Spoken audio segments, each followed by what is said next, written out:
नमस्कार शिक्षार्थियों। आज हम खाद्य पदार्थों की उपलब्धता के बारे में चर्चा करेंगे, जो कि खाद्य सुरक्षा के कई आयामों में से एक है। सभी को पौष्टिक भोजन का अधिकार है और ये उतना ही महत्वपूर्ण है जितना कि ऊर्जा, सुरक्षा और पर्यावरण अधिकार। ये सभी चीजें आपस में जुड़ी हुई हैं। मैं भारती गोयल आपको खाद्य उपलब्धता के बारे में विस्तार से बताऊंगी। आइए इस सत्र के कुछ उद्देश्यों पर चर्चा करें। सबसे पहले हम ये जानेंगे कि खाद्य सुरक्षा का अर्थ क्या है और अभी इसकी क्या स्थिति है।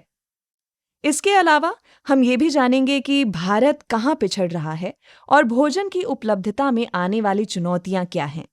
सबसे आखिरी में हम चर्चा करेंगे कि भारत ने खाद्य सुरक्षा को सुनिश्चित करने के लिए कौन से कदम उठाए हैं। तो चलिए खाद्य सुरक्षा से शुरू करते हैं। इसका क्या अर्थ है? खाद्य सुरक्षा का अर्थ है कि भोजन सभी लोगों के लिए हर समय उपलब्ध हो, सुलभ हो और इतना महंगा ना हो कि लोग उसे खरीद ना सकें। इस बारे में विस्तार से जानने के लिए ब्लॉक 2 में सतत खाद्य प्रणाली पर प्रोफेसर नित्या का वीडियो देखें। इस वीडियो में हम खाद्य प्रणाली के एक महत्वपूर्ण बिंदु यानी भोजन की उपलब्धता के बारे में विस्तार से बात करेंगे। सबसे पहले हम चर्चा करेंगे कि वास्तव में खाद्य की उपलब्धता क्या होती है। खाद्य उपलब्धता को खाद्य और कृषि संगठन ने इस प्रकार परिभाषित किया है। खाद्य उपलब्धता का अर्थ है पर्याप्त मात्रा में उचित गुणवत्ता वाले भोजन की उपलब्धता, चाहे इस भोजन का उत्पादन देश में ही किया गया हो या उसे दूसरे देश से आयात किया गया हो। इसमें खाद्य सहायता भी शामिल होती है। यदि हम बहुत छोटे स्तर पर देखें तो घरेलू स्तर पर भोजन की उपलब्धता खाद्य सुरक्षा सुनिश्चित करती है। हालांकि विश्व में सबसे अधिक आबादी वाला दूसरा देश होने के नाते खाद्य सुरक्षा भारत की प्रमुख चुनौतियों में से एक है। खाद्य और कृषि संगठन के एग्रीकल्चर आउटलुक 2019-2020 के अनुसार वर्ष 2019 में भारत का वार्षिक दूध उत्पादन वैश्विक उत्पादन में लगभग 22% योगदान देता है, जो इसे दुनिया का सबसे बड़ा उत्पादक देश बनाता है। दूध के अलावा भारत चावल, गेहूं, गन्ना, कपास, मूंगफली, जूट और दालों के उत्पादन में भी विश्व में अग्रणी है। भारत फलों और सब्जियों के मामले में भी दुनिया का दूसरा सबसे बड़ा उत्पादक है। ये उत्पादन दुनिया भर में फलों और सब्जियों के उत्पादन का 9 से 10% है। उत्पादन की ये मात्रा बताती है कि भारत खाद्य उपलब्धता और खाद्य सुरक्षा सुनिश्चित करने में सक्षम है। भविष्य के लिए भोजन की उपलब्धता सुनिश्चित करने से पहले हमें सबसे पहले भारत के खाद्य उत्पादन के इतिहास पर गौर करना होगा। 1947 में स्वतंत्रता मिलने के बाद भारत ने एक देश के रूप में कई चुनौतियों का सामना किया। खाद्य सुरक्षा भी एक बहुत बड़ी चुनौती थी। ये संकट इतना गंभीर था कि भारत को संयुक्त राज्य अमेरिका के पब्लिक लॉ 480 के तहत सहायता अनुदान के रूप में खाद्यान्न लेना पड़ा था। इस घटना के बाद से भारत ने खाद्य उत्पादन में आत्मनिर्भर बनने की दिशा में काम करना शुरू किया। साथ ही भविष्य में खाद्य सुरक्षा सुनिश्चित करने के लिए पंचवर्षीय योजनाएं भी बनाई गईं।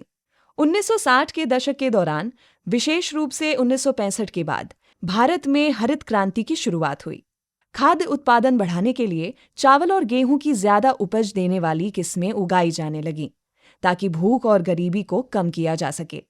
बढ़ती आबादी और आहार संबंधी प्राथमिकताओं में बदलाव आने के कारण पारंपरिक तरीकों से खाद्य संबंधी जरूरतों को पूरा करना मुश्किल हो रहा था।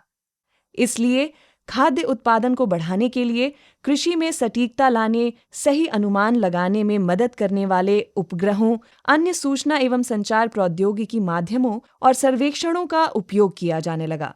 अब मिट्टी की संरचना, भूजल की उपलब्धता, कृषि भूमि की निगरानी, मौसम पूर्वानुमान लगाने जैसे काम बेहतर तरीके से किए जा सकते हैं। साथ ही इन सबका ठीक से विश्लेषण किया जा सकता है।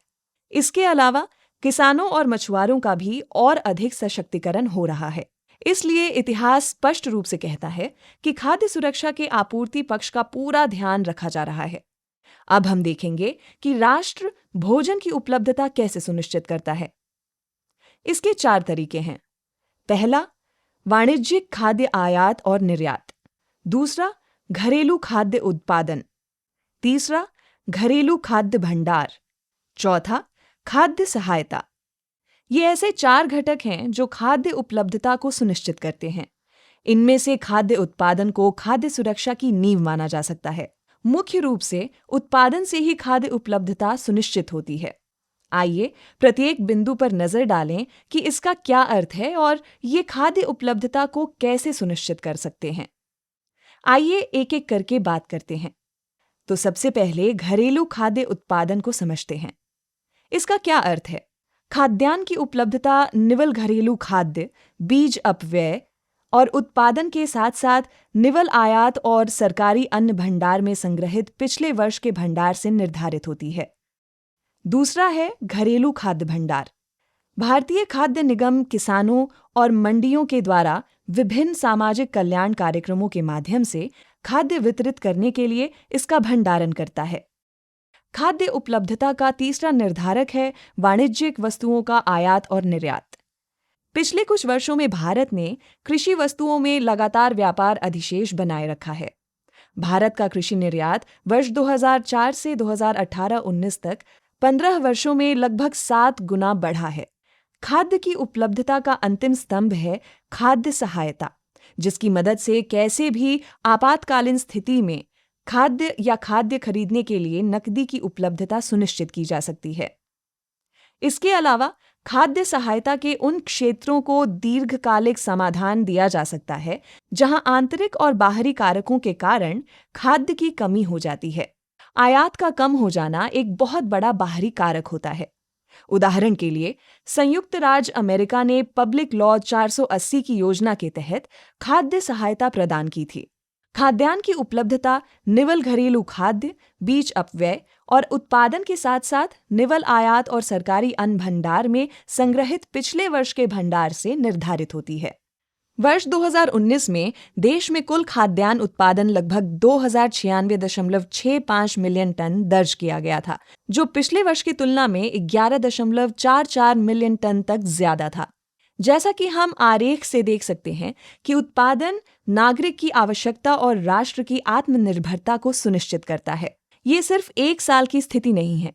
इस आरेख में पिछले 5 वर्षों में प्रमुख फसलों के उत्पादन के लिए हम यही प्रवृत्ति देख सकते हैं।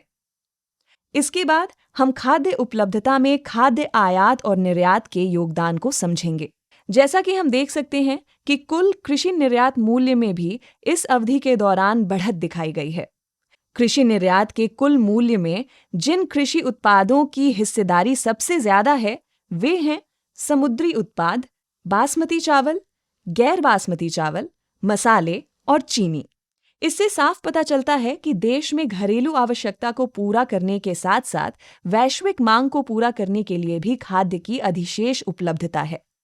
अब हम खाद्य उपलब्धता के अंतिम स्तंभ पर बात करेंगे, जो कि खाद्य भंडार है। खाद्यान्न भंडारण मानदंड से तात्पर्य केंद्र सरकार की भारतीय खाद्य निगम जैसी खरीद एजेंसियों के पास सुरक्षित रखे गए भंडार के स्तर से है, जो कि किसी भी समय देश में खाद्यान्न की रोजमर्रा की आवश्यकता और किसी भी आपातकालीन आवश्यकता को पूरा करने के लिए पर्याप्त है। पिछले 5 वर्षों के दौरान अलग अलग वर्षों में खरीदे गए चावल और गेहूं की मात्रा 2020 में बढ़ती दिख रही है। ये राष्ट्र खाद्य सुरक्षा अधिनियम के तहत खाद्य सुरक्षा सुनिश्चित करने वाला एक भंडार है, जो भारत की लगभग 2/3 आबादी को सब्सिडी वाले मूल्य पर खाद्यान्न उपलब्ध कराता है। जैसा कि पिछली स्लाइड में देखा गया है, हमें आयात और निर्यात का संतुलन सुनिश्चित करना होता है। साथ ही हमें घरेलू आबादी की आवश्यकता को भी पूरा करना होता है। समाज के प्रत्येक व्यक्ति को भोजन उपलब्ध कराने के लिए सरकार कई योजनाएं चलाती है, क्योंकि घरेलू उत्पादन लगातार बढ़ रहा है। तो आइए ऐसी ही कुछ योजनाओं पर नजर डालते हैं।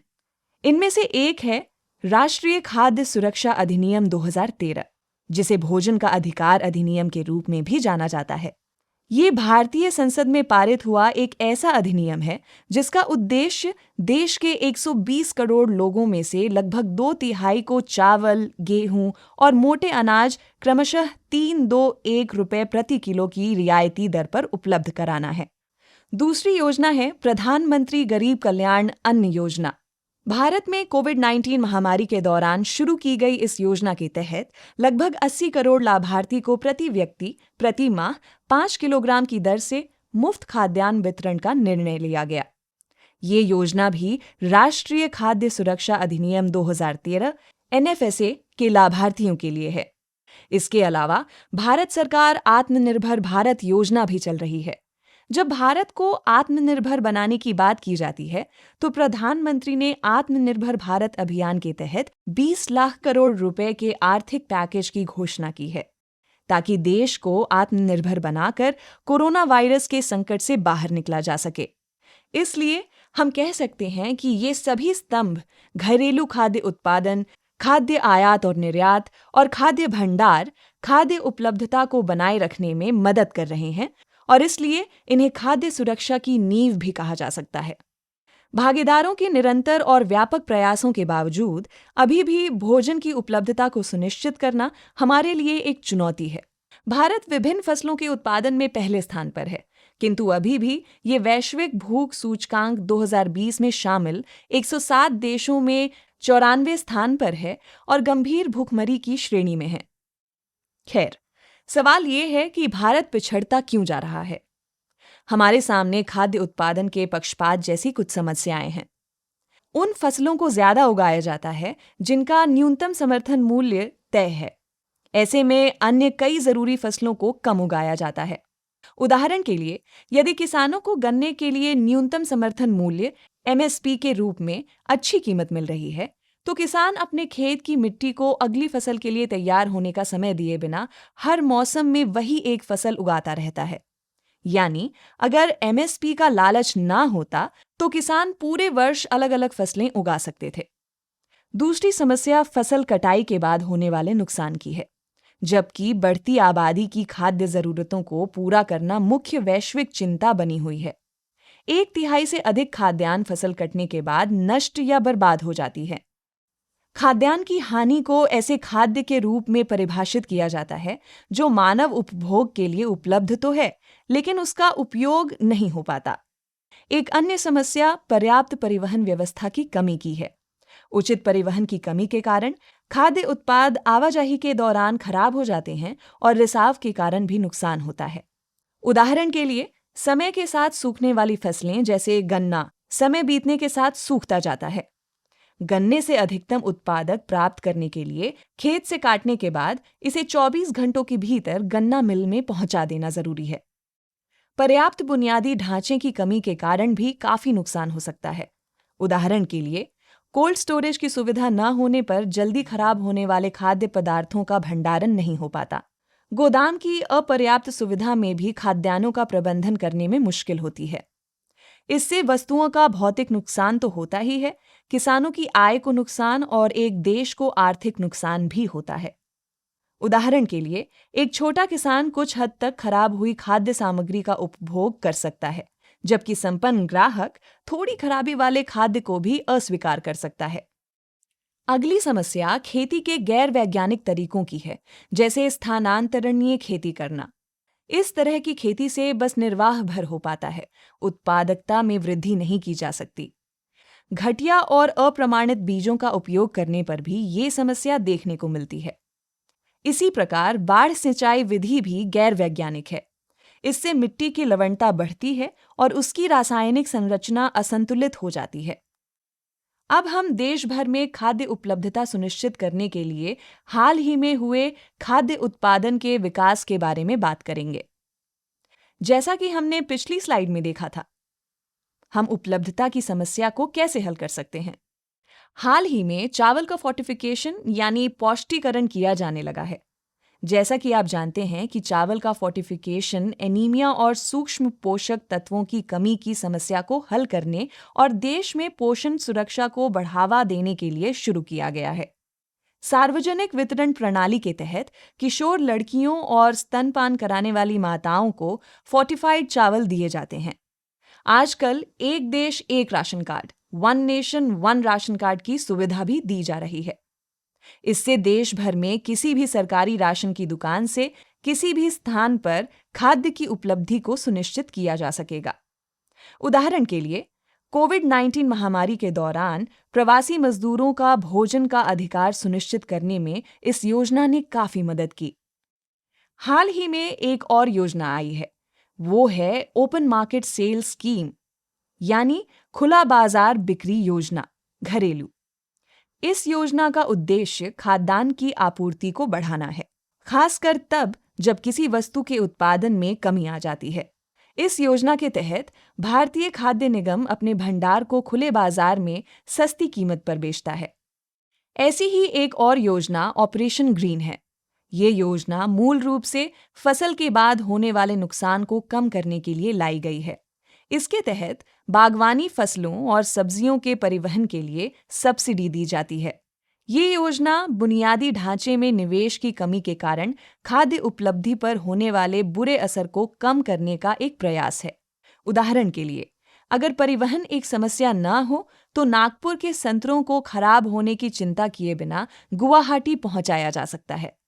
खाद्य सुरक्षा के महत्वपूर्ण स्तंभ यानी खाद्य उपलब्धता को सुनिश्चित करने के लिए सरकार कई कदम उठा सकती है, जैसे किसानों को सिंचाई के नए और प्रभावित तरीके अपनाने के लिए प्रेरित करना। सिंचाई के ऐसे तरीके अपनाए जा सकते हैं जिनसे जलवायु पर कम से कम असर हो, जैसे कि छिड़काव सिंचाई और ड्रिप विधि से सिंचाई, जैविक खेती और जीरो बजट खेती।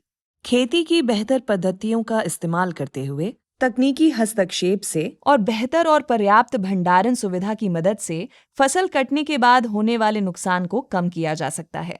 इस तरह खाद्य सुरक्षा को तो मजबूत किया ही जा सकता है, साथ ही छोटी जोत के किसानों की आय बढ़ाकर उन्हें गरीबी से बाहर लाया जा सकता है। अगला महत्वपूर्ण बिंदु है किसानों को संस्थागत ऋण उपलब्ध कराना। इसी तरह सब्सिडी को गलत हाथों में जाने से बचाने के लिए सही लाभार्थी के खेतों में पैसा पहुंचना एक महत्वपूर्ण कदम है।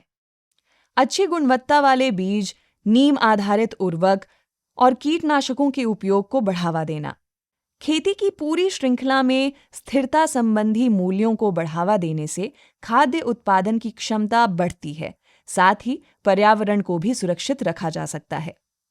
सतत खेती के तरीके अपनाना बेहतर कल के लिए बहुत जरूरी है, जैसे फसल चक्र अपनाना, जल विद्युत, सौर ऊर्जा और पवन ऊर्जा का प्रयोग, खेती के लिए उपयुक्त प्रचालन तंत्र, लॉजिस्टिक की व्यवस्था और एकीकृत कीट प्रबंधन आदि। सरकारी नीतियां इसमें एक बड़ी भूमिका निभा सकती हैं। इन नीतियों को वर्तमान की मांगों से इस तरह प्रभावित नहीं होना चाहिए कि वे भविष्य का ध्यान ना रखें। उदाहरण के लिए, यूरिया उर्वरक पर ज्यादा सब्सिडी देने से उत्पादन को बहुत फायदा नहीं हो रहा है, जबकि इससे मिट्टी की संरचना खराब हो रही है। इसी तरह 1990 के दशक में जब खाना पकाने के लिए इस्तेमाल होने वाले सरसों के तेल में दूसरे तेलों का मिश्रण करने की अनुमति दी गई, तो उस समय एक और समस्या देखने को मिली। इससे ये हुआ कि अन्य तेलों का आयात बढ़ गया और सरसों का उत्पादन क्षेत्र कम हो गया।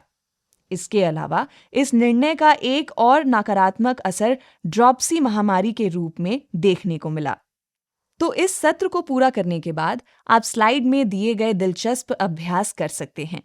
स्लाइड पर कुछ प्रश्न भी दिए गए हैं जिन्हें आप इस सत्र के बाद हल कर सकते हैं। यहाँ एक संदर्भ सूची भी दी गई है। इसे आप भोजन की उपलब्धता पर और विस्तृत अध्ययन के लिए देख सकते हैं। और ये कुछ ऐसे भागीदारों का समूह है जो साथ मिलकर काम कर रहे हैं। बहुत बहुत धन्यवाद। आप बेझिझक होकर कोई भी सवाल पूछ सकते हैं, हम उसका समाधान करने की कोशिश करेंगे। धन्यवाद।